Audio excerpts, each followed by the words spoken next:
ಈ ಮದುವೆ ಅನ್ನೋದಕ್ಕೆ ಒಂದು ವಿಶೇಷವಾಗಿರ್ತಕ್ಕಂತಹ ಅರ್ಥ ಇದೆ, ವಿಶೇಷವಾಗಿರ್ತಕ್ಕಂತಹ ಗೌರವ ಇದೆ ಅನ್ನೋದನ್ನ ಕೂಡ ನಾವು ಕೇಳಿದ್ದೀವಿ.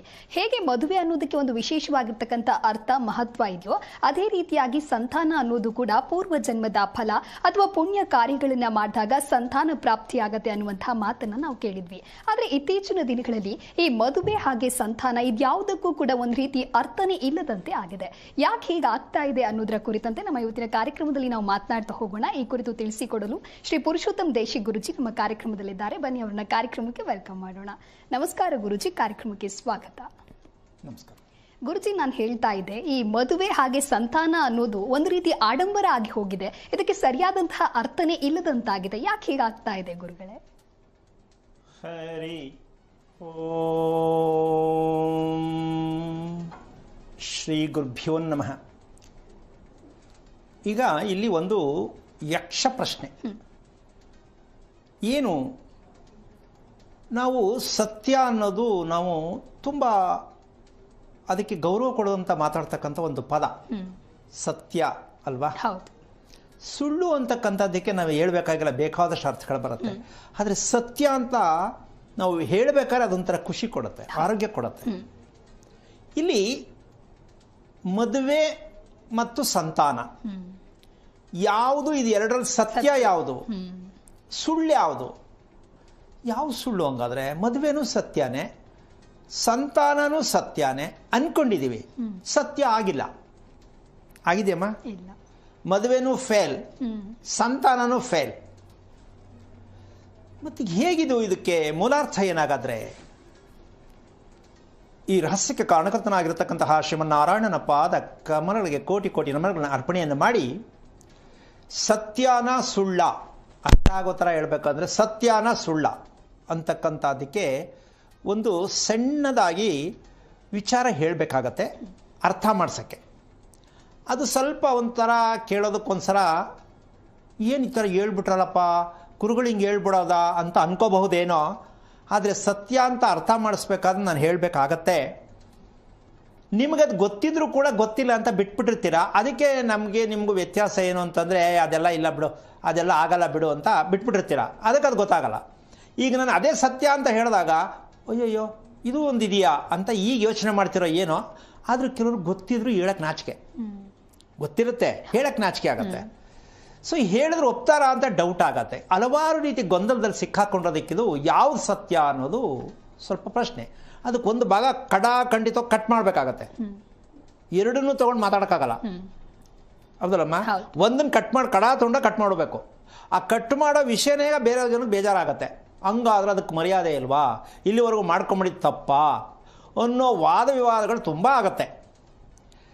ಇಲ್ಲಿ ಅಡುಗೆ ಮಾಡೋದು ಮುಖ್ಯ ಅಲ್ಲ, ಊಟಕ್ಕೆ ಬಡಿಸೋದು ಮುಖ್ಯ ಆಗತ್ತೆ. ಏನು ಹೇಳ್ತೀಯಮ್ಮ? ಅಡುಗೆ ಚೆನ್ನಾಗಿ ಮಾಡ್ತೀನಿ ಅಂದ ತಕ್ಷಣಕ್ಕೆ ಅದು ಖುಷಿ ಅಂತ ಅಲ್ಲ, ಬಡಿಸೋದು ಗೊತ್ತಿರಬೇಕು. ಅಡುಗೆ ಚೆನ್ನಾಗಿದೆ ಬಡಿಸೋದು ಗೊತ್ತಿಲ್ಲ ಅಂತಕ್ಕಂಥದ್ದು ಹೇಳಕ್ಕಾಗಲ್ಲ. ಹಾಗಾಗಿ ಈ ಎರಡರ ಮಧ್ಯೆ ಒಂದನ್ನು ಖಂಡಿತ ಒಂದು ಕಟ್ ಮಾಡಬೇಕು ಅಂದರೆ ಏನು ಅದು? ಮಾಂಗಲ್ಯ ಧಾರಣೆ ಆಗಿಲ್ಲ ಅಂದರೆ ಮಗು ಆಗಲ್ವಾ ಅಂತ ಪ್ರಶ್ನೆ ಹಾಕಬೇಕು. ಮದುವೆ ಆಗಲಿಲ್ಲ ಅಂದರೆ ಮಗು ಆಗಲ್ವಾ? ಈಗ ಏನಾದ್ರು ಕೇಳಿದ್ರೆ ಏನು ಹೇಳ್ಬೋದಮ್ಮ? ಅಲ್ಲ, ಮಗು ಆಗೋಕ್ಕೆ ಮಾಂಗಲ್ಯ ಹಾಕ್ಕೊಳ್ಳೇಬೇಕಾ? ಮಗು ಆಗತ್ತೆ, ಸತ್ಯ, ಹೌದು ತಾನೆ? ಈಗ ಪ್ರಾಧಾನ್ಯತೆ ಯಾವುದಾಯ್ತು ಇಲ್ಲಿ? ಮದುವೆ ಮಾಂಗಲ್ಯ ಧಾರಣೆ ಪ್ರಾಧಾನ್ಯತೆ ಆಯ್ತಾ, ಮಗು ಮಾಡ್ಕೊಳ್ಳೋದು ಪ್ರಾಧಾನ್ಯ ಆಯ್ತಾ? ಇಲ್ಲಿ ಮಾಂಗಲ್ಯಕ್ಕೆ ಜಾಗ ಇಲ್ಲ. ಅಂದರೆ ಇದನ್ನು ತುಂಡರಿಸಿದಾಗ ಇವತ್ತು ಮಾಡ್ರನ್ನಲ್ಲಿ ಇದೇನು ದೊಡ್ಡ ವಿಷಯ ಅಲ್ಲ, ಎಷ್ಟೋ ಗೊತ್ತು ಎಷ್ಟೋ ಗೊತ್ತಿಲ್ಲ, ಅದು ಓಕೆ, ಏನು ಮಾಡೋಕ್ಕಾಗಲ್ಲ, ಅರ್ಜೆಂಟು ಇರಲಿ. ಕೆಲವರು ವಯಸ್ಸಿನ ಪ್ರಭಾವ, ಕೆಲವರಿಗೆ ಆತರ ಸ್ವಭಾವ. ಸೊ ಹೀಗಾಗಿ ತಾಳ್ಮೆ ಅನ್ನೋದು ನಮ್ಮ ಜನಕ್ಕೆ ತುಂಬ ಕಮ್ಮಿ ಇವತ್ತಿನ ಕಲಿಯುಗದಲ್ಲಿ. ಏನು ಹೇಳಮ್ಮ? ತಾಳ್ಮೆ ತುಂಬ ಕಮ್ಮಿ ಇದೆ. ಓದಿದ ತಕ್ಷಣ ಕೆಲಸ ಸಿಗಬೇಕು, ಮದುವೆ ಆದ ತಕ್ಷಣ ಮಗು ಆಗಬೇಕು. ಈ ಆತರ ಅಂತಕ್ಕಂಥದ್ದೇ ಎರಡರಲ್ಲೂ ಸತ್ಯ ಸಿಕ್ಕಿಲ್ಲ. ಈ ಆತರದಲ್ಲೇ ನಾವು ಹಾಳಾಗಿರೋದು ಅಂತ ಗೊತ್ತಿಲ್ಲ. ಹಾಗಾದರೆ ಮಾಂಗಲ್ಯ ಧಾರಣೆ ಮಾಡಿಸಿರ್ತಕ್ಕಂಥದ್ದು ಮೊದಲಿಂದ ಮಾಡ್ಕೊಂಡು ಬಂದಿರೋದು ಸರಿನಾ ತಪ್ಪಾಗಾದ್ರೆ? ಮಾಂಗಲ್ಯ ತಪ್ಪಲ್ಲ, ನಾವು ಅರ್ಥ ಮಾಡ್ಕೊಳ್ಳದೇ ಇರೋದು ತಪ್ಪು. ಸರಿಯಾದ ಮದುವೆ ಯಾವುದು ಅಂತ ಕೇಳಿದ್ರಮ್ಮ ಇವತ್ತು ವಿಚಾರ ಇಲ್ಲ. ಶಾಸ್ತ್ರಬದ್ಧವಾದ ಸತ್ಯವಾದ ಮದುವೆ ಯಾವುದು? ಮದುವೆನಲ್ಲಿಲ್ಲ, ಮಗುನಲ್ಲೂ ಇಲ್ಲ. ಆದರೆ ಅರ್ಥ ಮಾಡ್ಸೋಕ್ಕೆ ಇದನ್ನು ಕಟ್ ಮಾಡಿದ್ದೀನಿ ನಾನು. ಕಾರಣ ಏನಂದರೆ, ಶಾಸ್ತ್ರಬದ್ಧವಾದ ಸತ್ಯವಾದ ಮದುವೆ ಯಾವುದು ಇದೆ? ಯಾವುದು?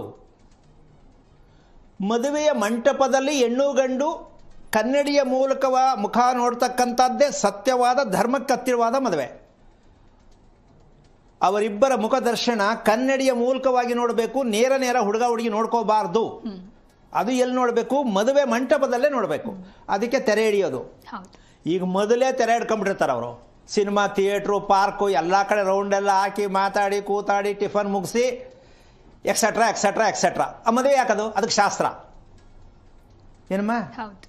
ಆಮೇಲೆ ಅರ್ಥ ಮಾಡಿಕೊಂಡು ಲವ್ ಮಾಡಿಕೊಂಡು ಭಾರಿ ಚೆನ್ನಾಗಿರ್ತಾರಂತೆ. ಅಂಥವ್ರು ಬಂದರೆ ನಾನು ಹೇಳ್ತೀನಿ, ಅದು ಹೆಂಗೆ ಚೆನ್ನಾಗಿದೆ ಸ್ವಲ್ಪ ತೋರಿಸಿ. ಆಮೇಲೆ ಲವ್ ಮದುವೆನೂ ಫೇಲೆ. ಅಪ್ಪ ಅಮ್ಮ ನೋಡಿ, ದೇವ್ರು ಕೇಳಿ, ಆಮೇಲೆ ಪ್ರಸಾದ ಕೇಳ್ತಾರೆ ಕೆಲವರು, ಈ ಹೆಣ್ಣಿಗೆ ಗಂಡಿಗೆ ಮಾಡ್ಬೋದಾ ಅಂತ.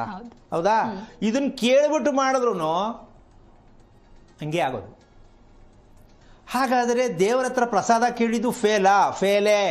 ಅಲ್ಲೂ ನೀರು ಚುಮ್ಕಿಸ್, ನೀವು ಹೂ ಟಪ್ಪಂತ ಕೆಳಗೆ ಬಿಡತ್ತೆ. ಅಲ್ಲೂ ರಾಜಕೀಯ ದೇವಸ್ಥಾನದಲ್ಲಿ ಯಾಕೆ ಬಂದಿದ್ದೀರಿ? ಹೂ ಕೇಳಬೇಕಿತ್ತು. ಏನು ವಿಷಯ?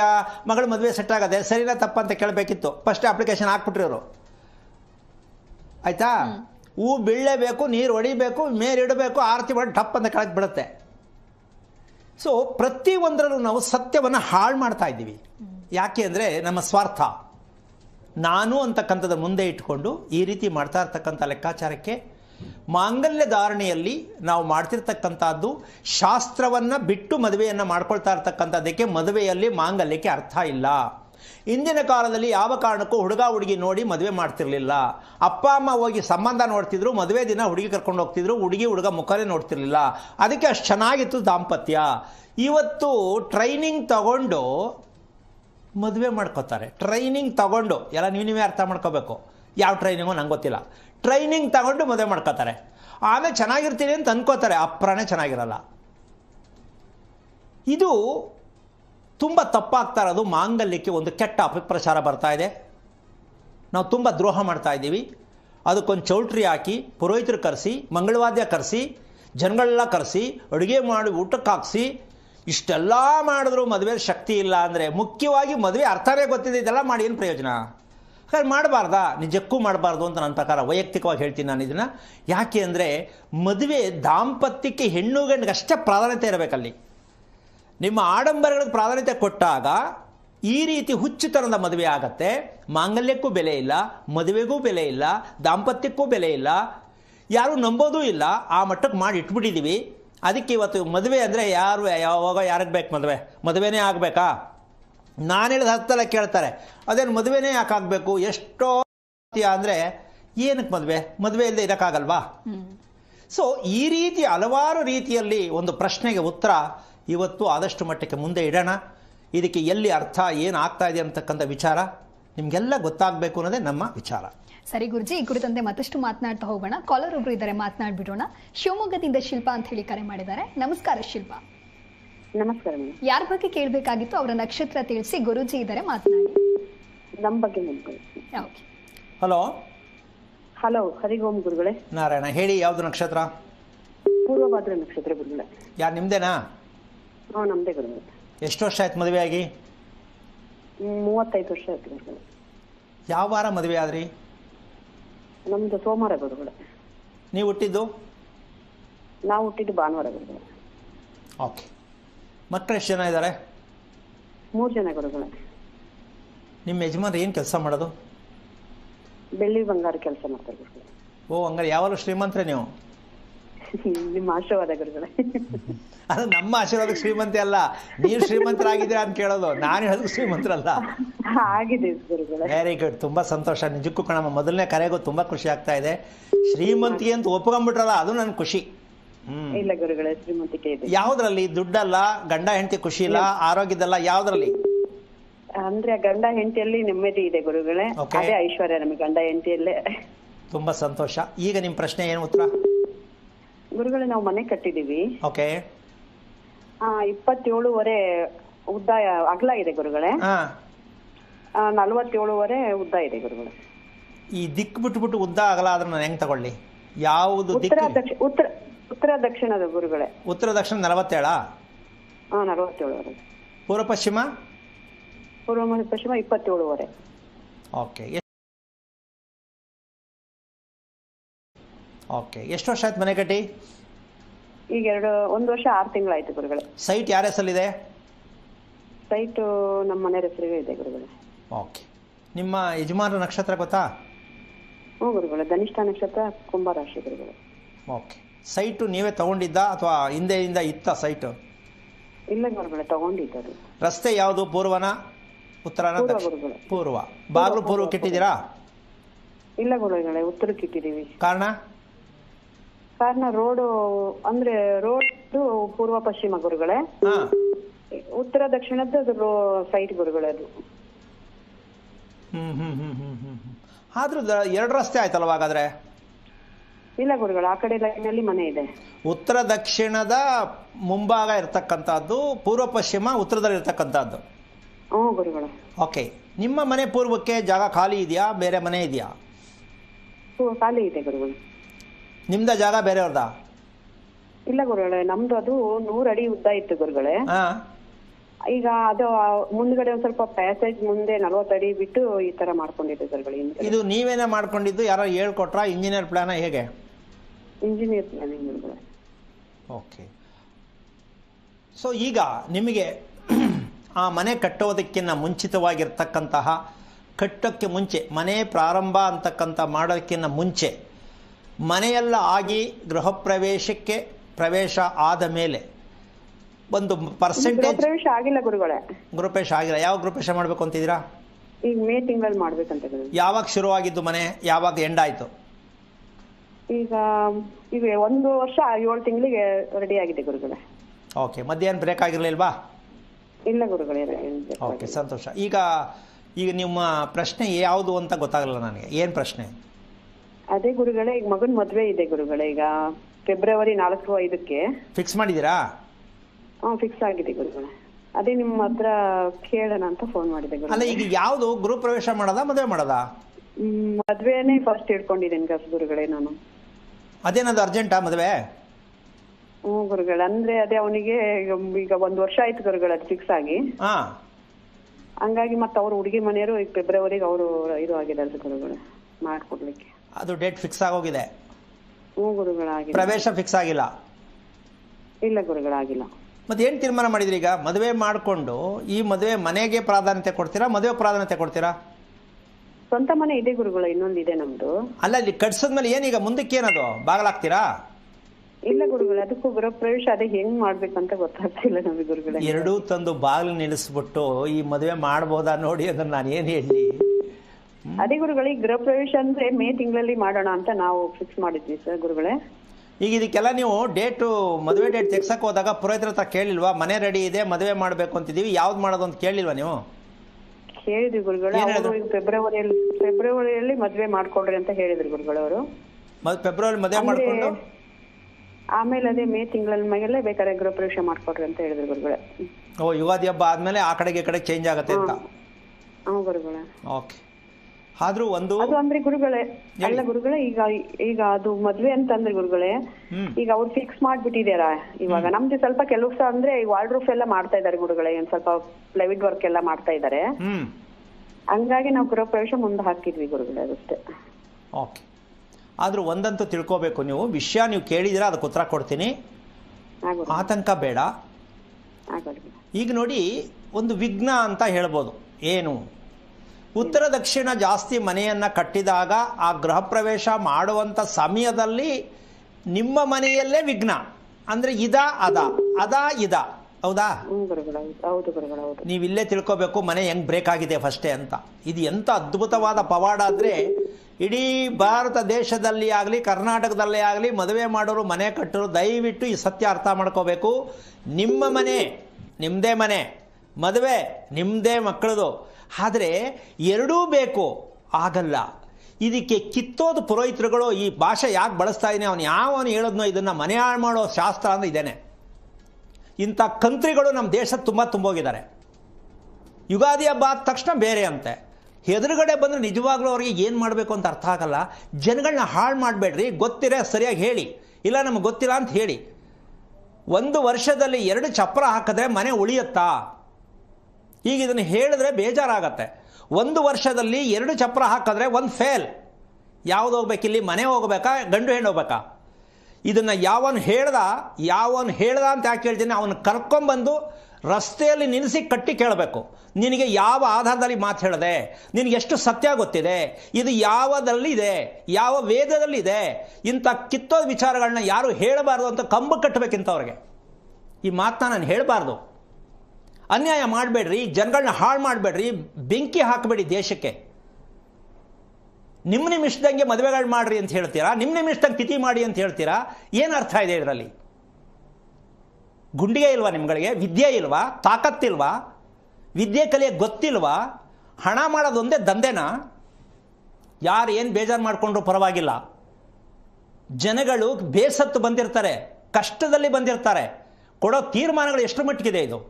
ಯಾವ ಆಧಾರದಿಂದ ಹೇಳ್ತೀರಾ? ಹೀಗೆ ಯಾರೋ ಸತ್ರು ವರ್ಷ ತುಂಬ ಮಾಡ್ಕೊಳ್ಳಿ ಅಂದರೆ ಆದ್ರೂ ಮನೆ ಹಾಳು ಮಾಡ್ತೀರಾ? 1 ವರ್ಷ ಮನೆಗೆ ಸೂತಕ ಇರುತ್ತಮ್ಮ. 1 ವರ್ಷ ಮುಂಚೆನೆ ಮದುವೆ ಮಾಡೋರು ಒಳ್ಳೇದು ಅಂತ ಹೇಳುವಂಥ ಕಂತ್ರಿ ಕಮಂಗಿಗಳಿದ್ದಾರೆ ನಮ್ಮ ದೇಶದಲ್ಲಿ. ಅಲ್ಲೂ ಮನೆ ಹಾಳು ಮಾಡ್ತಾರೆ. ಮನೆ ಮೊದಲ, ಮದುವೆ ಮೊದಲ, ಇಲ್ಲೂ ಮನೆ ಹಾಳು ಮಾಡ್ತಾರೆ. ಯಾವುದ್ರಿ ಸತ್ಯ ನಿಮ್ಮದು? ಯಾಕೆ ಜ್ಯೋತಿಷಕ್ಕೆ ಎಷ್ಟು ಅವಮಾನ ಮಾಡ್ತೀರಾ ನೀವುಗಳು?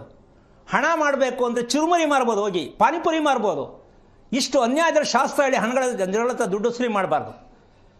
ಇದರಲ್ಲಿ ನಾನು ಯಾವತ್ತೂ ಚಾಲೆಂಜೆ. ಯಾರೇ ಬನ್ನಿ, ತಗೊಂಡು ಬನ್ನಿ, ನಿಮ್ದು ಏನೇನು ಕಥೆಗಳಲ್ಲ, ನಮ್ಮ ಕಥೆ ತಗೊಳಕ್ಕೆ ಹೋಗಲ್ಲ. ಪ್ರಾಕ್ಟಿಕಲಾಗಿ ಬನ್ನಿ. ಶುಭ ಅಂತಕ್ಕಂಥದ್ದು ವರ್ಷಕ್ಕೊಂದೇ. ನಾಳೆ ದಿನ ಪಾಪ ಅವ್ರು ನಿಮ್ಮ ಮಾತುಗಳು ಕೇಳಿಬಿಟ್ಟು ನೀವು ಈಸ್ಕೊಳ್ಳೋ ಕಾಸು 3 ಕಾಲು ಆಣಿಗೆ ಇನ್ನೇ ನಿಮ್ಮ ಹತ್ರ ದುಡ್ಡು ಜಾಸ್ತಿ ತಗೊಳಕ್ಕೆ ನಿಮ್ಮ ಕಾಲು ತಾಕತ್ತಿಲ್ಲ. ಈ ಥರ ಎಲ್ಲ ತಪ್ಪು ಮಾಹಿತಿಗಳು ಕೊಡಬೇಡಿ. ಅವ್ರು ನಮಗೆ ಬೈದರೂ ಪರವಾಗಿಲ್ಲ, ಆಗಲ್ಲ ಅಂತ ಹೇಳ್ಬಿಡಿ ಕಡ ಕಂಡೀಷನ್ ಆಗಿ. ಅದು ಮಾಡಿ, ಇದು ಮಾಡಿ, ನಿಮ್ಮ ಅಧ್ಯಯನ ಮಾಡಿಕೊಂಡು ನಿಮ್ಮ ಅನುಭವಕ್ಕೆ, ನಿಮ್ಮ ಸಂಪಾದನೆಗಳಿಗೆ ಬೆಂಕಿ ಹಾಕಿಸ್ತೀರ ದೇಶಕ್ಕೆ. ಇವತ್ತು ಪ್ರತಿಯೊಬ್ಬರು ಅರ್ಥ ಮಾಡ್ಕೋಬೇಕು. ನಮ್ಮ ಕರ್ನಾಟಕ ಸರ್ಕಾರ ಇವತ್ತು ಹೇಳುವಂಥ ಕಂತ್ರಿ ಕಮೆಂಟ್ಗಳು ಹೇಳಿ ಡಿಸೈಡ್ ಮಾಡಿ ನೋಡೋಣ. ನಮ್ಮ ಕರ್ನಾಟಕ ಯಾವ ಮಟ್ಟಕ್ಕೆ ನಿಂತಿದೆ ಇವತ್ತು ಸರ್ಕಾರ ಹೇಳಿ ನೋಡೋಣ. ಯಾವಂಗಾರು ತಾಕತ್ತಾಯ್ತಾ? ಇಲ್ಲ.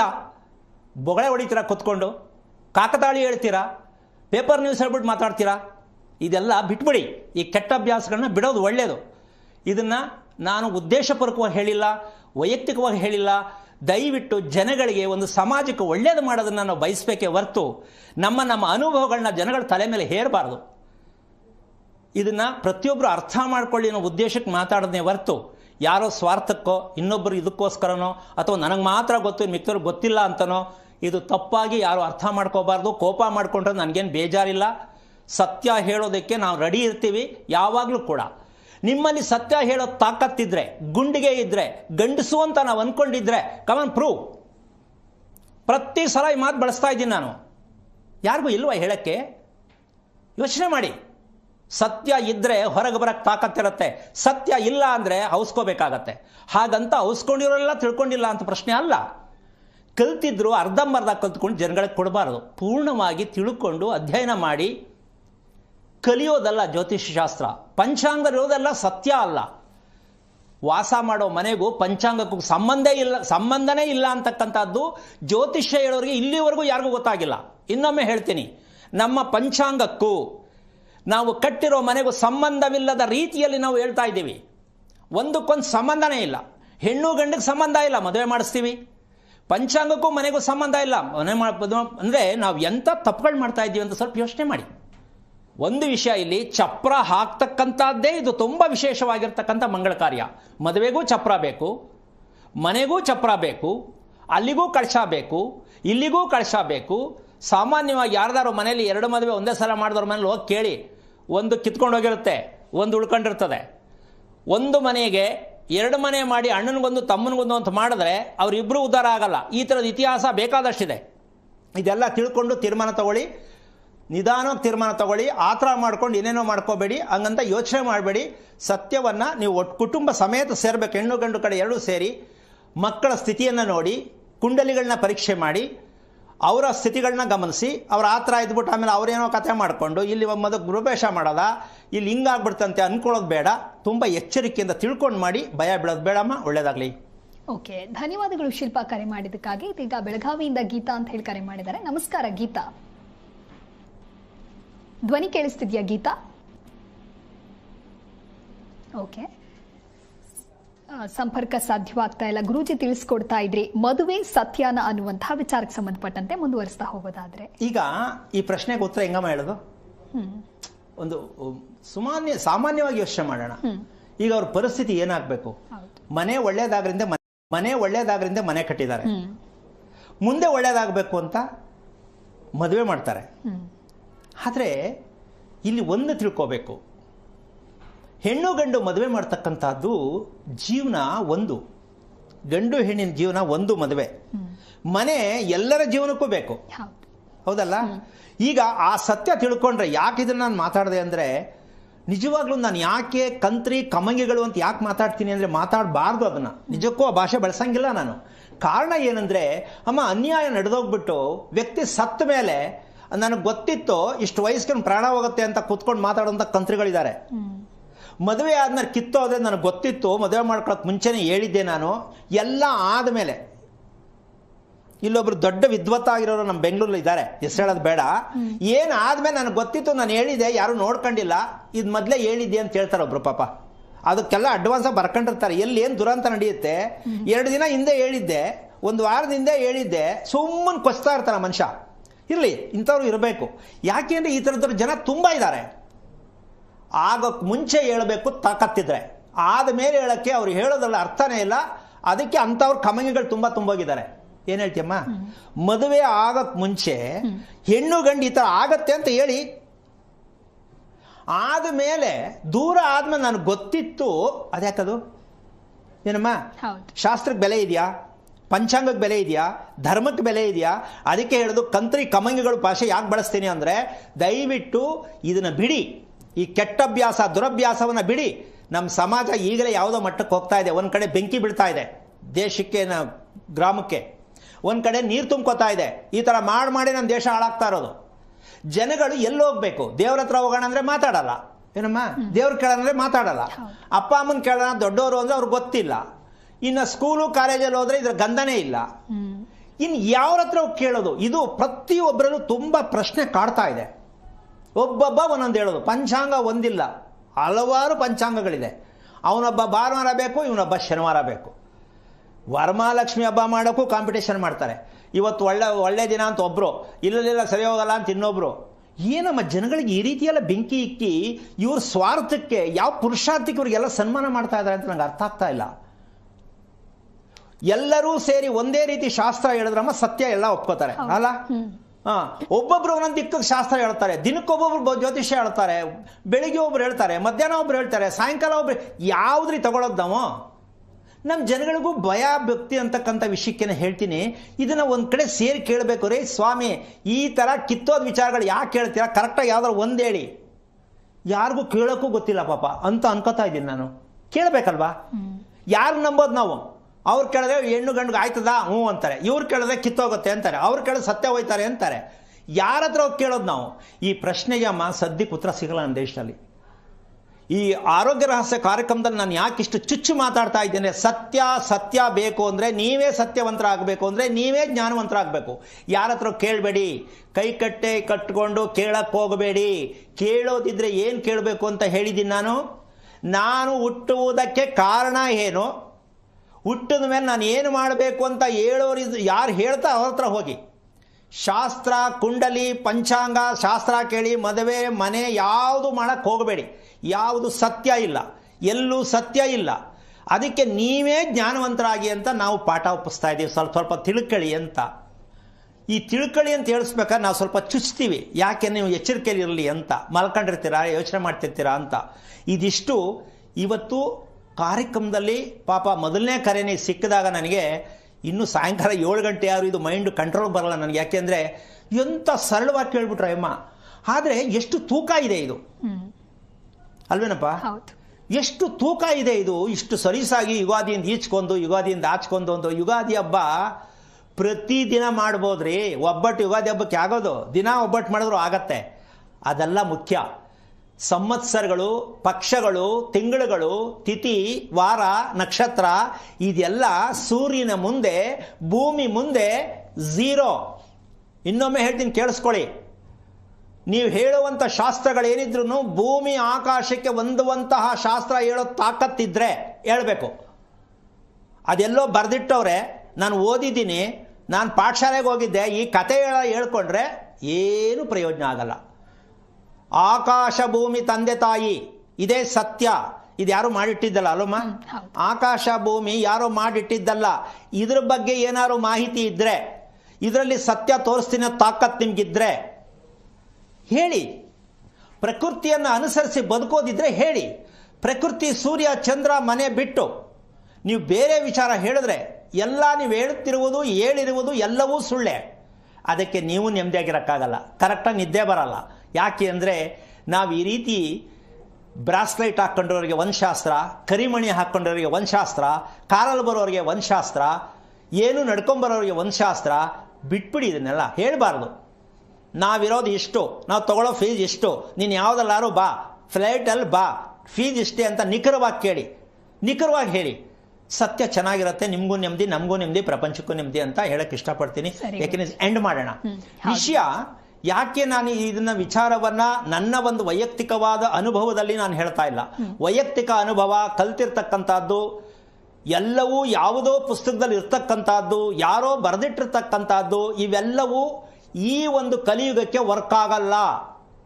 ನೀವು ಇಲ್ಲಿವರೆಗೂ ಏನೆಲ್ಲ ಹೇಳ್ಕೊಂಡು ಬಂದಿದ್ದೀರಾ, ಎಷ್ಟು ಕೋಟಿ ವರ್ಷಗಳು ಕಳೆದಿದೆ, ಯಾವುದು ಸತ್ಯ ಆಗಿಲ್ಲ, ಇದಕ್ಕೆ ಯಾವುದು ಅರ್ಥ ಸಿಕ್ಕಿಲ್ಲ, ಯಾವುದೇ ಪುರಾವೆಗಳಿಲ್ಲ. ಸುಮ್ಮನೆ ಪ್ರಪಂಚನ ಎಳ್ಕೊಂಡು ಹೋಗ್ತಾ ಇದ್ದೀವಿ. ಈ ಸತ್ಯವನ್ನು ನಾವು ಬಿಡಬೇಕು.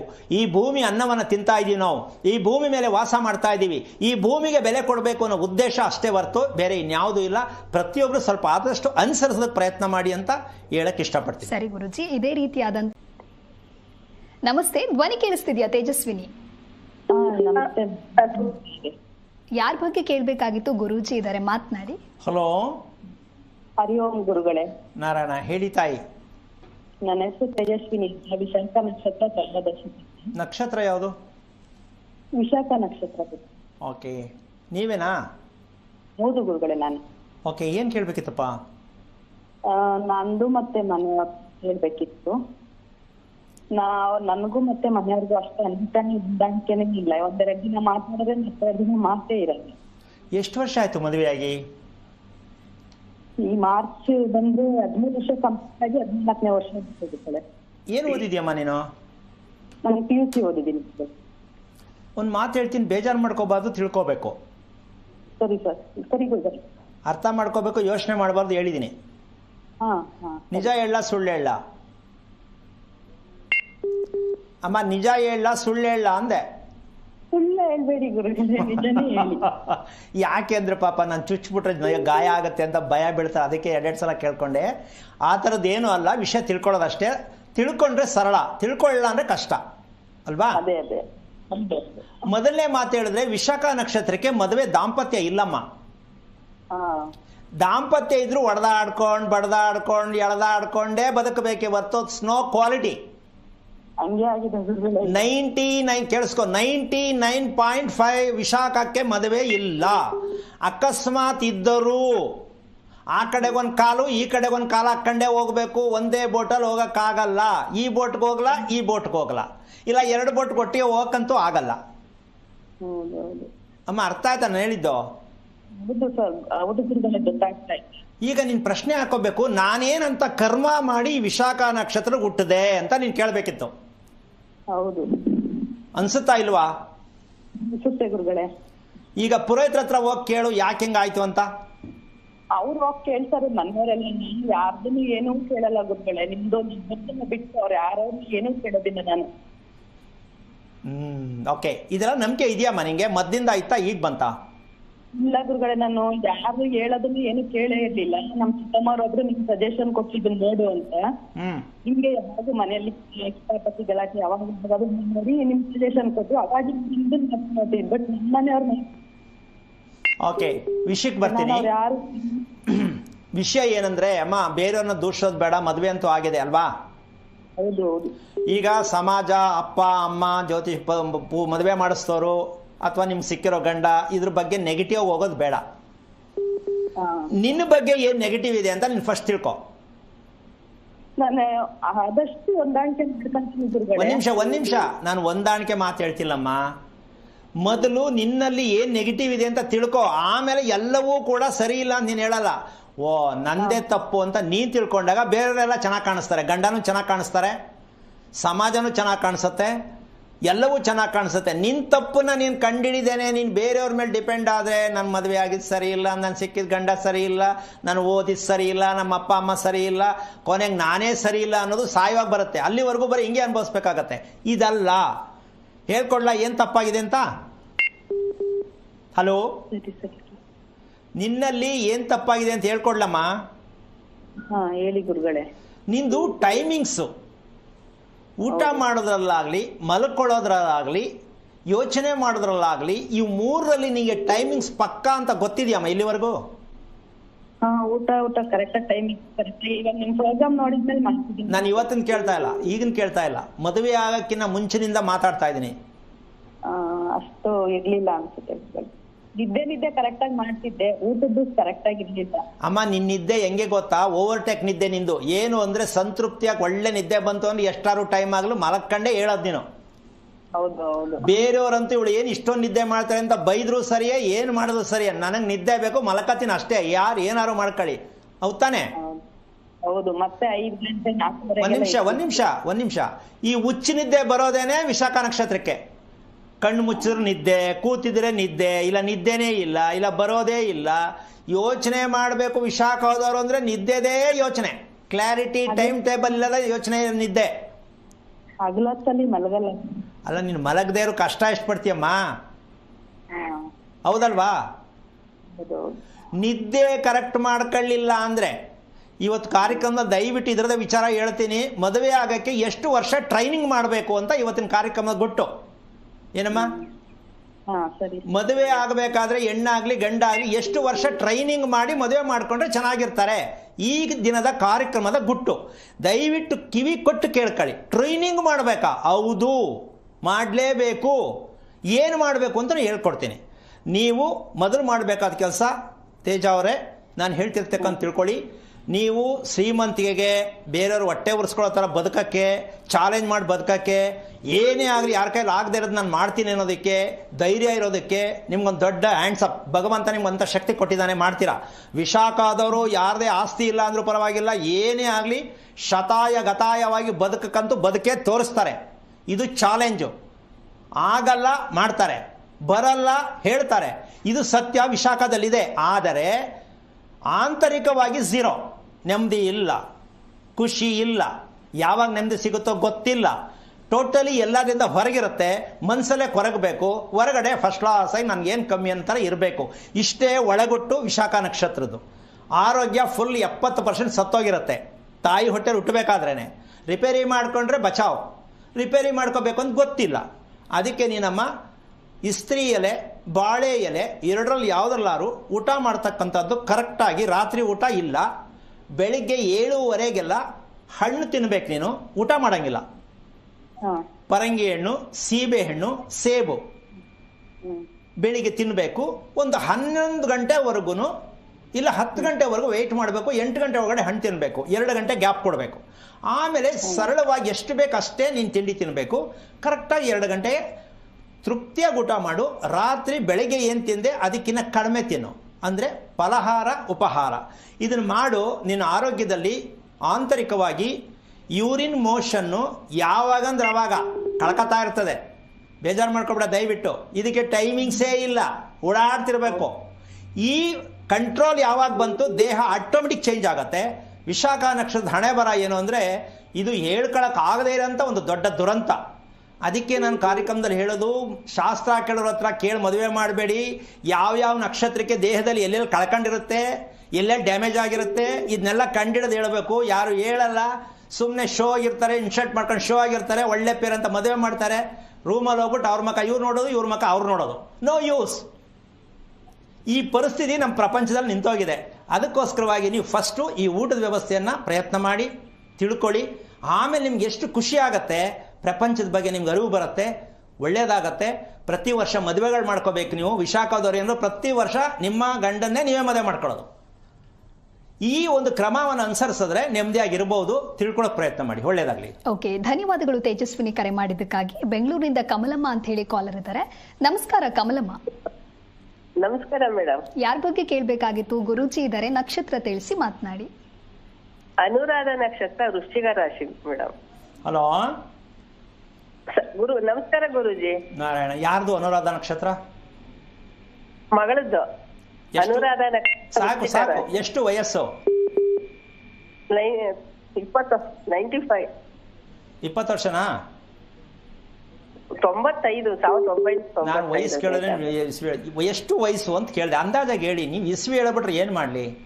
ವಯಸ್ಸು ಎಷ್ಟು? 30 ವರ್ಷ. ಅದು ಹೇಳಕ್ಕೆ ನೀವು 85. ಓಕೆ. ಏನ್ ಆಗ್ಬೇಕಿತ್ತು ಅವಳ ಬಗ್ಗೆ? ಮದ್ವೆ ನೋಡ್ತಾ ಇದೀನಿ, ಹುಡುಗ ಸೆಟ್ ಆಗ್ತಾ ಇಲ್ಲ. ಅಲ್ಲ, ನಿಮ್ ಹುಡುಗಿ ಸೆಟ್ ಆಗ್ಬೇಕಲ್ಲ ಮದುವೆಗೆ. ನೀವ್ ಹೆಂಗ್ ಮದುವೆ ಮಾಡ್ತೀರಾ? ಅದು ಮುಖ್ಯ. ವಾ, ಈಗ ಹೇಳ್ತಾ ಇದ್ದೀರಾ? ನಿಮ್ ಹುಡುಗಿನೇ ಮದುವೆಗೆ ರೆಡಿ ಇಲ್ಲ, ಯಾರಿಗೆ ಮದುವೆ ಮಾಡ್ತೀರಾ? ಅದೇ ಏನ್ ಮಾಡ್ಬೇಕು ಗುರುಜಿ ಗೊತ್ತಾಗ್ತಾ ಹಂಗ್ ಕೇಳಿ ಮತ್ತೆ ನೀವು. ನಮ್ಮ ಹುಡುಗಿ ಮೊದ್ಲು ಮದುವೆಗೆ ರೆಡಿ ಇದ್ದಾಳ? ಇಲ್ಲ. ನಿಮ್ ಹುಡುಗಿನೇ ಮದುವೆಗೆ ರೆಡಿ ಇಲ್ಲ, ಯಾರು ಹುಡುಕ್ತೀರಾ? ಎಲ್ಲಿ ಸಿಕ್ಕತ್ತೆ? ಎಲ್ಲಿ ಸೆಟ್ ಆಗತ್ತೆ? ಇದು ಒಳ್ಳೆ ಚೆನ್ನಾಗಿ ಕೇಳಿ. ನನ್ಗೊಂದು ಆಶ್ಚರ್ಯ ಆಗ್ತಾ ಇದೆ. ಎಲ್ಲರೂ ಇದೆ ಸೆಟ್ ಆಗ್ತಾರೆ. ಸೆಟ್ ಆಗಲ್ಲ ರೀ. ಸೆಟ್ ಆಗೋದಿದ್ರೆ ತಾನೇ ಸೆಟ್ ಆಗಕ್ಕೆ. ಊಟ ಮಾಡಕ್ ಹೊಟ್ಟೆ ಹಸಿನೇ ಇಲ್ಲ ನಿಮ್ಮ ಮಗಳಿಗೆ, ಮದುವೆ ಯಾರಿಗೆ ಮಾಡ್ತೀರಾ? ಕೇಳಿ, ನಿಮ್ಮ ಮಗಳು ಕೂರಿಸ್ಕೊಂಡು ಮದುವೆ ಬಗ್ಗೆ ಮಾತಾಡಿ ನೋಡಿ. ಆಕಾಶ ನೋಡ್ತಿರ್ತಾಳೆ, ಆ ಕಡೆ ಕಿಟಕಿ ನೋಡ್ತಿರ್ತಾಳೆ, ಗೋಡೆ ನೋಡ್ತಿರ್ತಾಳೆ. ನೋಡಿ, ಕೇಳಿ ಮಾತಾಡಿ ಮಗಳ ಹತ್ರ. ಹೌದು, ಹಾಗೆ ಮಾಡ್ತಾ ಇರೋದು. ಏನಮ್ಮ ಮಗಳು ಅಂತ ಮನೇಲಿ ಇಟ್ಕೊಂಡು ಈ ಶಾಸ್ತ್ರ ಜ್ಯೋತಿಷ್ಯ ಕೇಳ್ಕೊಳ್ತಿರಲ್ಲ? ಯೋಚನೆ ಮಾಡಿ ಸ್ವಲ್ಪ. ಎಂತ ಮಜಾ ಇದೆ ನಕ್ಷತ್ರದಲ್ಲಿ ಅಂತ. ಅವ್ರು ಎಲ್ಲೇ ಕೂತಿದ್ರು, ಅವ್ರು ಯಾವ ಮಟ್ಟಕ್ಕೆ ಇರ್ತಾರೆ ಅಂತ ಹೇಳುವಂತ ಶಕ್ತಿ ಇದೆ ಅಂತ ನಮ್ಮ ಜನಕ್ಕೆ ಯಾಕೆ ಅರ್ಥ ಆಗಿಲ್ಲ? ನಿಮ್ಗೆ ಬೇಜಾರಾಯ್ತಾ? ತಿಳ್ಕೊಂಡೆ ಅಂತ ಖುಷಿ ಆಯ್ತಾ? ಇಲ್ಲ, ಖುಷಿ ಇಲ್ಲ. ಮಾಡ್ಬೇಕು, ನಮ್ಗ ಕರ್ತವ್ಯ ಇರುತ್ತಲ್ಲ. ಅವಳು ಮೊಬೈಲ್ ಬಳಸ್ತಕ್ಕಂತ ಅಭ್ಯಾಸ ನಿಮಗ್ ಸರಿನಾ? ಅಲ್ಲ, ಬ್ಯಾಗ್ ಒಳ್ಳೇದಲ್ಲ ಅದು. ಅಲ್ಲಲ್ಲ, ನಿಮ್ಮ ಮಗಳು ಬ್ಯಾಗ್ ಒಳ್ಳೇದಲ್ಲ ಅದು. ಅಲ್ಲಲ್ಲ, ನಿಮ್ಮ ಮಗಳು ಮೊಬೈಲ್ ಬಳಸ್ತಿರೋದು ಸರಿನಾ? ಸಾಕು, ಸರಿ ಅನ್ಸುತ್ತಾ ನಿಮ್ಗೆ? ಅಲ್ಲ, ಈಗ ಅವ್ರ ಆಫೀಸ್ಗೆ ಹೋಗ್ತಾರಲ್ವ್ರ, ಅದು ಕೆಲ್ಸಕ್ಕೆ ಹೋಗ್ತಾರೆ, ಬಳಸ್ಲೇಬೇಕಾಗತ್ತಲ್ವ್ರ. ಸರಿ, ನಾನು ಹೇಳೋದೇನಂದ್ರೆ ಮೊಬೈಲ್ ಮುಟ್ಕೊಳ್ಳೇಬಾರ್ದು ಅಂತ ನಾನು ಹೇಳ್ತಿಲ್ಲ. ರಾತ್ರಿ ಹೊತ್ತು ನಿದ್ದೆಗೆ ತುಂಬಾ ಡಿಸ್ಟರ್ಬ್ ಆಗತ್ತೆ. ಹೌದು. ಈಗ ನೀನು ಮಲಕವ್ವ, ಬೆಳಗಿನ ಕೆಲಸ ಮಾಡಿದ್ಯಾ, ಮಲಕವ್ವ ಅಂದ್ರೆ ನಿನ್ಗೆ ಗೊತ್ತಿಲ್ಲ, ಸುಮ್ಮನೆ ಆಫೀಸ್ ಕೆಲಸ ಅಂತ ಮೊಬೈಲ್ ನೋಡ್ತಾರೆ. ಹೌದಾನೆ?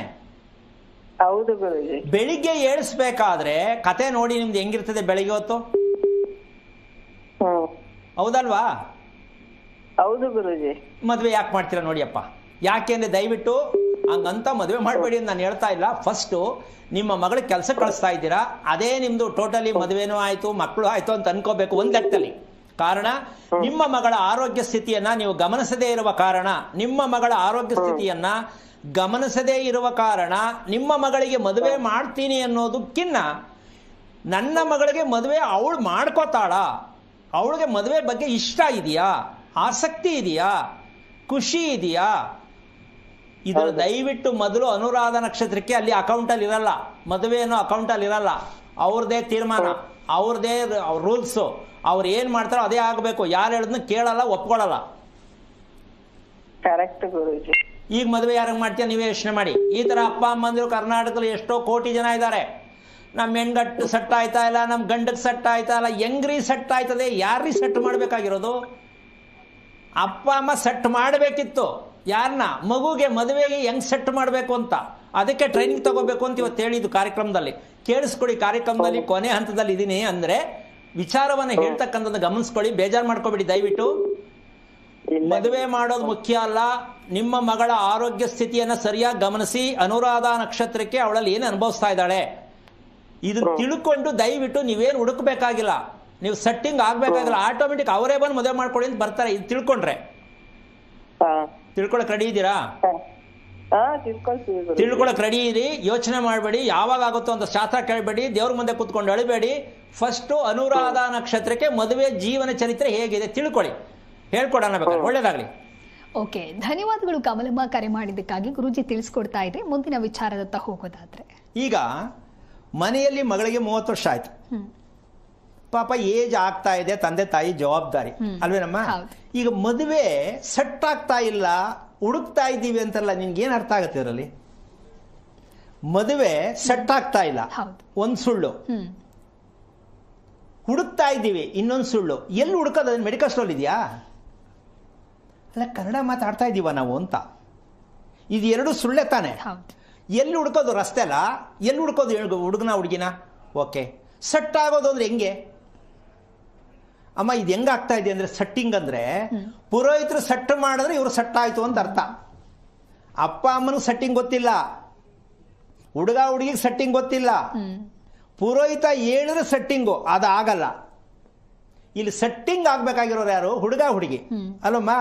ಹುಡುಗ ಹುಡುಗಿ ಸೆಟ್ಟಿಂಗೇ ಮ್ಯಾಚಿಂಗೇ ಇಲ್ಲ. ಎಲ್ಲಿ? ಮಗನಿಗೆ ಮದುವೆ ಮಾಡ್ಕೊಳ್ಳೋದು ಯಾಕೀಗ? ಹುಡುಗಿ ಏನಾದ್ರು ಇದ್ರೆ ಮಗಳು ಯಾಕೆ ಮಾಡ್ಕೊಂಬ ಅಂದ್ರೆ, ನೀವೇ ಮಾಡ್ಕೊಳ್ಳಿ, ಇನ್ನೊಂದ್ಸಲ ಗಂಡ ಹೆಂಡತಿ ಕುತ್ಕೊಂಡು ನಾನು ಬೇಡ ಅಂತ ಮಗಳು ಹೇಳ್ತಾಳೆ. ಅವಳು ನೇರವಾಗಿ ಹೇಳ್ತಾಳೆ, ಮಗಳು ನೀವೇ ಇನ್ನೊಂದ್ಸಲ ಮಾಡ್ಕೊಳ್ಳಿ. ಯಾಕೆ ಅಂದರೆ ಬದುಕಕ್ಕೆ ಗೊತ್ತಿಲ್ಲ ನಿಮಗೆ, ಬಡ್ದಾಡ್ತಾ ಇದ್ದೀರಾ, ನನಗೆ ಯಾಕೆ ಮದುವೆ ಮಾಡ್ಕೊಂತ ಹೇಳ್ತಿದ್ದೀರಾ ಅಂತ ರಿವರ್ಸ್ ಮಾಡಿ ಹೇಳ್ತಾರೆ ಹೆಣ್ಮಕ್ಳು ಅಲ್ವಾ? ಸರಿ ಅಲ್ವಾ ಅದು ಹೇಳಿದ್ದು? ನನ್ನ ಹತ್ರ ಬಂದು ಕೇಳೋದಕ್ಕೆ ಫಸ್ಟ್ ಇನ್ನೊಂದು 5 ಸಲ ಹೇಳಮ್ಮ ಅಂತೀನಿ ನಾನು. ಅವ್ರು ಹೇಳ್ತಿರೋದು ಕರೆಕ್ಟು. ಏನೂ ತಿಳ್ಕೊಳ್ಳದೆ ಇನ್ನೊಬ್ಬರಿಗೆ ಮದುವೆ ಮಾಡೋಕ್ಕೆ ನಿಮ್ಗೆ ಅಧಿಕಾರ ಕೊಟ್ಟಿದ್ದು ಯಾರು? ನೀವು ಹೇಳ್ದಂಗೆ ಮದುವೆ ಮಾಡ್ಕೋಬೇಕು ಅಂತ ಹೇಳೋದ ಎಲ್ಲಿದೆ? ಯಾವ ಕಾನೂನಿದೆ ಇದು? ಬದುಕೋದು ಅವರು. ಹಂಗಂತ ಬಿಟ್ಬಿಡೋದ ಮಕ್ಕಳನ್ನ? ಬಿಡಬೇಡಿ. ನೀವು ಕಟ್ಟಾಕೋ ಟೈಮಲ್ಲಿ ಕಟ್ಟಾಕಿಲ್ಲ. ಅದಕ್ಕೆ ವಿಷಯಕ್ಕೆ ಬರೋದೇ ಆದರೆ ಒಂದು ಸಣ್ಣ ತುಣುಕು ಕೊಡ್ತೀನಿ ಅದಕ್ಕೆ. ಏನು ಅಂದರೆ, ಮದುವೆ ಮಾಡ್ಕೊಳ್ಳೋಕ್ಕೆ ಎಷ್ಟು ವರ್ಷ ಟ್ರೈನಿಂಗ್ ಮಾಡಬೇಕು ಅಂದರೆ ಎಷ್ಟು ಜನಕ್ಕೆ ಅನ್ಸುತ್ತೆ? ಟ್ರೈನಿಂಗಾ? ಎಲ್ಲಿ ಹೋಗೋದು? ಯಾರು ಮಾಡ್ತಾರೆ ಟ್ರೈನಿಂಗು? ಟ್ರೈನಿಂಗ್ ಅಂದರೆ ಏನೇನು ಬರುತ್ತಲ್ಲಿ ಅಂತ ಬುದ್ಧಿವಂತರು ಕೇಳ್ತಾರಲ್ಲಮ್ಮ. ಮದುವೆಗೆ ಟ್ರೈನಿಂಗು ಅಂದರೆ ಮದುವೆಯ ಜೀವನಕ್ಕೆ, ದಾಂಪತ್ಯ ಜೀವನಕ್ಕೆ ಒಂದು ಟ್ರೈನಿಂಗ್ ಬೇಕು ಅಂತೀಯ ಬೇಡ ಅಂತೀಮ್ಮ? ಅಲ್ಲ, ಒಬ್ಬರು ಹೇಳ್ಬಿಟ್ರು ಒಪ್ಕೊಳಕ್ಕಾಯ್ತದೆ, ಎಲ್ಲರೂ ಒಪ್ಕೋಬೇಕಲ್ಲ ಅಂತ ನಿನ್ನ ಪ್ರಶ್ನೆ ಅಲ್ಲಮ್ಮ. ಒಬ್ರಿಗೆ ತೀರ್ಮಾನ ತಗೊಳಕ್ಕಾಯ್ತದೆ? ಅವ್ರವ್ರ ವೈಯಕ್ತಿಕ ಅದು ಅಲ್ವಾ? ಅದನ್ನು ನಾನೇ ಹೇಳ್ಬಿಡ್ತೀನಿ. ಕಾರಣ ಏನಂದರೆ, ಈ ಪ್ರಶ್ನೆಗೆ ತುಂಬ ಕಷ್ಟ ಆಗುತ್ತೆ ಇವಾಗ ಉತ್ತರ ಕೊಡೋದು. ಯಾವ ಥರ ಅಂತ ಹೇಳೋದು ಅಂತಕ್ಕಂಥದ್ದು ಒಂದು ದೊಡ್ಡ ಯಕ್ಷ ಪ್ರಶ್ನೆ ಆಗುತ್ತೆ. ದಾಂಪತ್ಯ ಅಂತಕ್ಕಂಥದ್ದು ಇದಕ್ಕೆ ಅರ್ಥ ಏನು ಅಂದರೆ ವಿವಾಹ. ಇದನ್ನು ಮದುವೆ ಅಂತ ಹೇಳಂಗಿಲ್ಲ, ಅರ್ಧ ಶಾಪ ಆಗತ್ತೆ. ಮದುವೆ ಅಂತ ಹೇಳೋದೇ ಅರ್ಧ ಶಾಪ. ಇದಕ್ಕೆ ನಿಜವಾದ ಹೆಸರು ವಿವಾಹ. ಮದುವೆ ಮದುವೆ ಮದುವೆ ಅಂತೀವಿ, ನಮ್ಗೆ ಅದೇನು ಅರ್ಥ ಗೊತ್ತಿಲ್ಲ. ಮದುವೆಯ ಅರ್ಥ ಏನು, ವಿವಾಹದ ಅರ್ಥ ಏನು, ಇದು ಹೆಣ್ಣು ಗಂಡಿಗೆ ಹೇಳ್ಬೇಕಲ್ವಾ? ಏನು ವಿವಾಹ ಯಾಕೆ ಹೇಳಬೇಕು, ಮದುವೆ ಅಂತ ಯಾಕೆ ಹೇಳಬಾರ್ದು? ವಿವಾಹ ಅಂದ್ರೆ ವಿಜಯದ ಸಂಕೇತ. ವಿವಾಹ ಅಂದ್ರೇನು? ವಿಜಯದ ಸಂಕೇತ. ಗಂಡು ಹೆಣ್ಣು ಯುದ್ಧಕ್ಕೆ ಹೋಗ್ತಾ ಇರೋದು, ಗೆಲ್ಲಬೇಕು, ಹೌದಲ್ಲ? ಅದು ವಿಜಯದ ಸಂಕೇತ. ವಿವಾಹ, ಶುಭ ವಿವಾಹ, ಶುಭ ಮದುವೆ ಅಂತ ಬರೆಯಲ್ಲ. ಇಲ್ಲ ಅಂದ್ರೆ ಅಮೆರಿಕ ಮಾತೆ ಅಂತ ಹೇಳಕ್ಕಾಗಲ್ಲ ನಾವು, ಭಾರತ ಮಾತೆ ಅಂತ ನಾವು ಹೇಳ್ಕೋಬಹುದು, ಅಮೆರಿಕ ಮಾತೆ ಅಂತ ಹೇಳಕ್ಕಾಗತ್ತೆ ನಮ್ಮ? ಹಾಗೆ ನಮ್ಮ ಮಾತಿನ ಅರ್ಥದ ಪದ ಜೋಡಣೆ ನಮ್ಗಿನ್ನೂ ಅರ್ಥ ಆಗಿಲ್ಲ. ನಾವು ಇನ್ನೂ ಬೇಕಾದಷ್ಟು ದೂರ ಇದ್ದೀವಿ.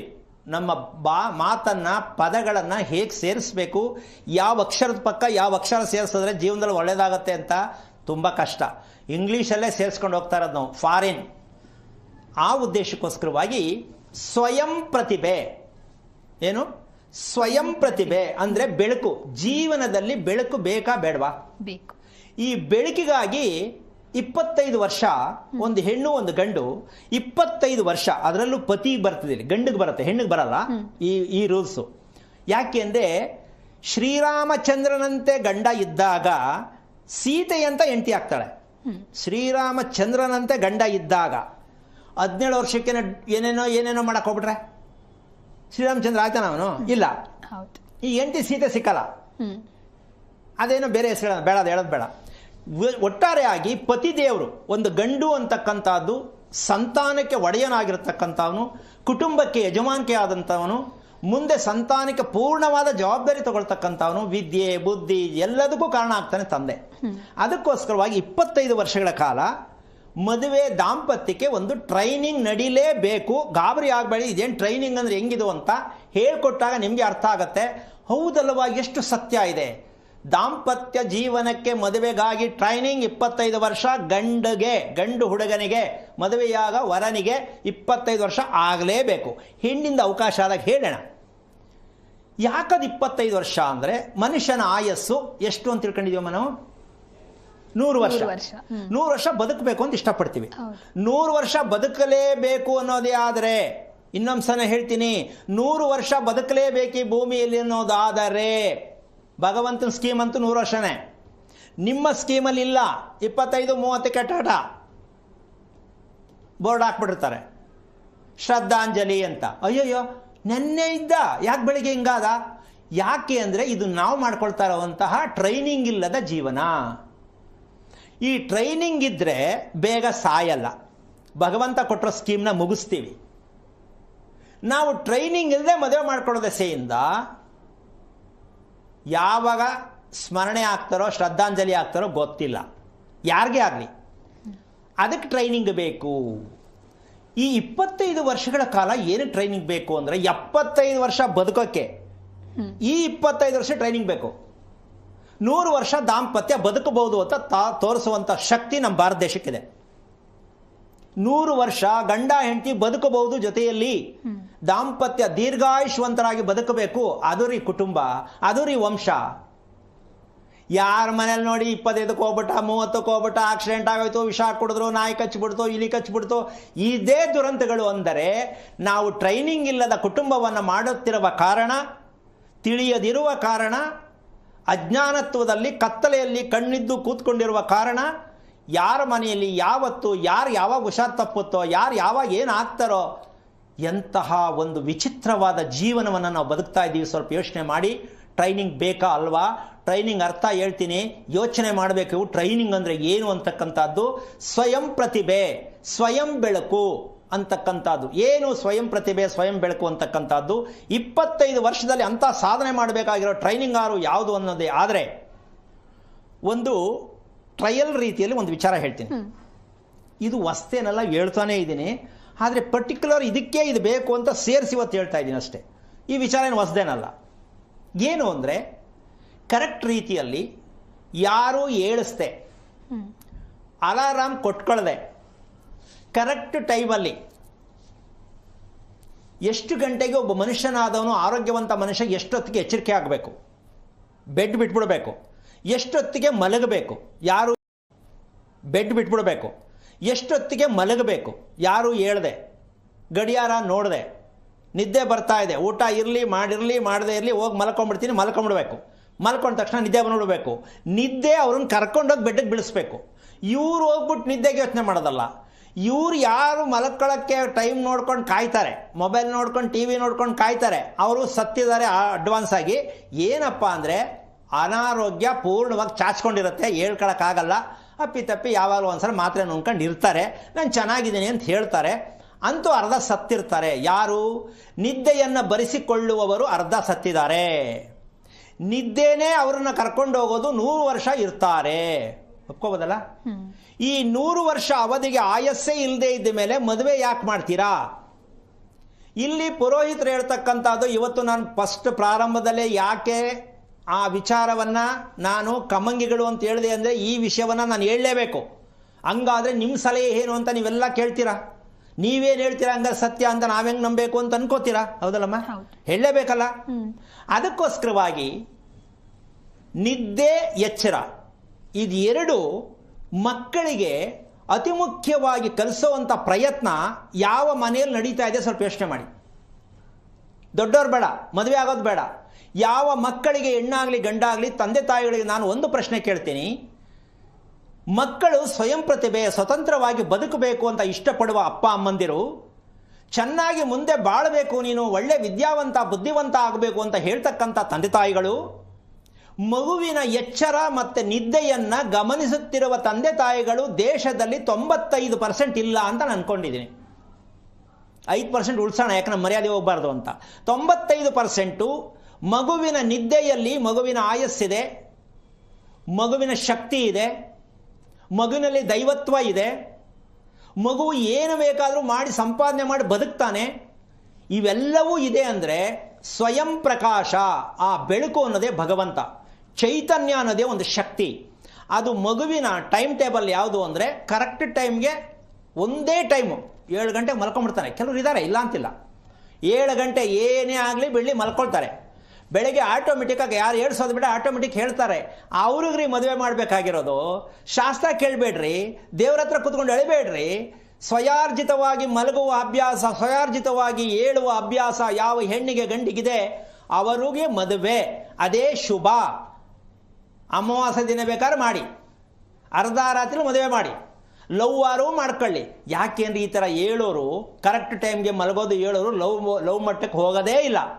ಅವರು 35 ವರ್ಷ ಆಗಲಿ, ಅವ್ರು ಲವ್ ಅಂದರೆ ಅವ್ರಿಗೆ ಗೊತ್ತೇ ಇಲ್ಲ.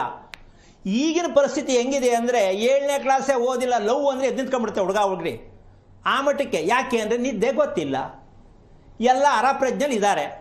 ಅದರಲ್ಲಿ ಈ ಮಾಧ್ಯಮದಲ್ಲಂತೂ ಬೇಜಾನ್ ನೋಡ್ತಿರ್ತಾರೆ, ಇನ್ನು ಮೊಬೈಲ್ ಅಂತೂ ಕೇಳಂಗಿಲ್ಲ. ಇನ್ನು ಹೆಂಗೆ ಮಕ್ಕಳು ಚೆನ್ನಾಗಿರ್ತಾರೆ? ಆರೋಗ್ಯ ಏನು ಕೊಡ್ತೀರಾ? ನೀವೇನು ಮಾಡಿದ್ರು ರುಚಿ ಇರಲ್ಲ, ನೀವೇನು ಕೊಡಿಸಿದ್ರು ರುಚಿ ಇರಲ್ಲ. ಅವ್ರ ರುಚಿನೇ ಬೇರೆ, ನಿಮ್ಗೆ ಅದು ಅರ್ಥ ಆಗಿಲ್ಲ. ನಿಮ್ಮ ರುಚಿನೇ ಬೇರೆ. ಗಂಡ ಹೆಂಡತಿ ಹಣೆ ಬರೋನು ಇದೆ, ಮಕ್ಕಳ ಹಣೆ ಬರೋನು ಇದೆ. ಈಗ ನೀವು ಇದಕ್ಕೆ ಜ್ಯೋತಿಷಿಗಳನ್ನ ತಂದು ನಿಲ್ಲಿಸಿ ಇದಕ್ಕೆ ಉತ್ತರ ಇದೆಯಾ ನೋಡ್ತೀನಿ ನಾನು.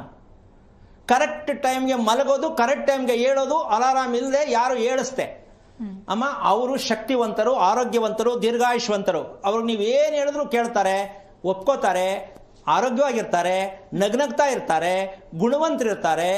ಆದರೆ ಇದನ್ನು ಮಾಡೋಕ್ಕಾಗತ್ತಾ? ನೀವು ಪ್ರಯತ್ನ ಮಾಡಿ ನೋಡೋಣ. ಸಾಧ್ಯನೇ ಇಲ್ಲ. ಬನ್ನಿ ನಾವು ಹೇಳ್ಕೊಡ್ತೀವಿ, ಪ್ರಯತ್ನ ಮಾಡಿ, ಯಾಕಾಗಲ್ಲ. ಇದಕ್ಕೆ ನಾವು ಮಾದರಿಯಾಗಿರ್ತಕ್ಕಂಥ ಕಾರ್ಯಕ್ರಮ ಆರೋಗ್ಯ ರಹಸ್ಯ. ಏನು? ನಿಮ್ಮ ಮಕ್ಕಳಿಗೆ ಎಚ್ಚರಿಕೆ ಅಂತಕ್ಕಂಥದ್ದು, ನಿದ್ದೆ ಅಂತಕ್ಕಂಥ ಸತ್ಯವನ್ನು ನೀವು ತೋರಿಸೋದೇ ಆದರೆ, ನೀವು ಎಜುಕೇಷನ್ ಕೊಡ್ತೀರೋ ಕೊಡಲ್ವೋ, ಮದುವೆ ಮಾಡ್ತಿರೋ ಮಾಡಲ್ವೋ, ಮನೆ ಕಟ್ತಿರೋ ಇಲ್ವೋ, ಎಲ್ಲವೂ ನಿಮ್ಮ ಜೊತೆಯಲ್ಲೇ ಬರುತ್ತೆ. ನಾನು ಸೈಟ್ ಯಾವಾಗ ತಗೋತೀನಿ, ಮನೆ ಯಾವಾಗ ಕಟ್ತೀನಿ, ಮದುವೆ ಯಾವಾಗ ಆಗ್ತೀನಿ, ಮಗು ಯಾವಾಗ ಆಗತ್ತೆ, ಈ ಕೆಟ್ಟ ಅಭ್ಯಾಸ, ಈ ಕೆಟ್ಟ ಚಾಳಿ, ಈ ಕೆಟ್ಟ ಒಂದು ದೊಡ್ಡ ಮಹಾ ಕಾಯಿಲೆ ದೂರ ಆಗಬೇಕು ಅನ್ನೋದೇ ನನ್ನ ಉದ್ದೇಶ. ಅಂದರೆ ನಂದಲ್ಲ, ವೈಯಕ್ತಿಕ ಅಲ್ಲ. ನಿಮ್ಮ ಮಕ್ಕಳಿಗೆ ಈ ರೀತಿ ಪ್ರಯತ್ನ ಮಾಡ್ತಕ್ಕಂಥದ್ದು, ನೀವೇನೋ ಮದುವೆ ಮಾಡ್ಕೊಂಡ್ಬಿಟ್ಟಿದ್ದೀರಾ, ಆದರೂ ಬಿಡಬೇಡಿ. ಗಂಡ ಹೆಂಡತಿನೂ ಕೂಡ ಪ್ರಯತ್ನ ಮಾಡಿ. ಆದರೆ ನಿಮ್ಮ ಮಕ್ಕಳನ್ನು ಒಳ್ಳೆ ಪ್ರಜೆಯನ್ನಾಗಿ, ಜ್ಞಾನವಂತರನ್ನಾಗಿ ಮಾಡಬೇಕು ಅಂತ ಹೇಳ್ತಿದ್ದೀರಾ. ಸ್ಕೂಲು ಕಾಲೇಜಲ್ಲಿ ಇದಕ್ಕೆಲ್ಲ ಜಾಗ ಇಲ್ಲ, ದೇವಸ್ಥಾನದಲ್ಲೂ ಕೂಡ ಜಾಗ ಇಲ್ಲ, ನಿಮ್ಮ ಹತ್ರನೂ ವಿಷಯನ ಗೊತ್ತಿಲ್ಲ, ಶಾಸ್ತ್ರ ಹೇಳೋರಿಗೆ ಇದ್ರ ವಿಚಾರನೇ ಇಲ್ಲ. ಹಾಗಿದ್ದ ಮೇಲೆ ನಿಮ್ಮ ಮಕ್ಕಳನ್ನು ಜೋಪಾನ ಮಾಡೋದಕ್ಕೆ ಪ್ರಯತ್ನ ಮಾಡಿ. ಈ ಒಂದು ಸತ್ಯವನ್ನು ಉಳಿದ ಭಾಗನ ಮುಂದೆ ಕಾಯ್ತೀರಾ ಅಂತ ಹೇಳ್ತಾ ಕಾರ್ಯಕ್ರಮ ಮುಗಿಸ್ತಾ ಇದ್ದೀನಿ.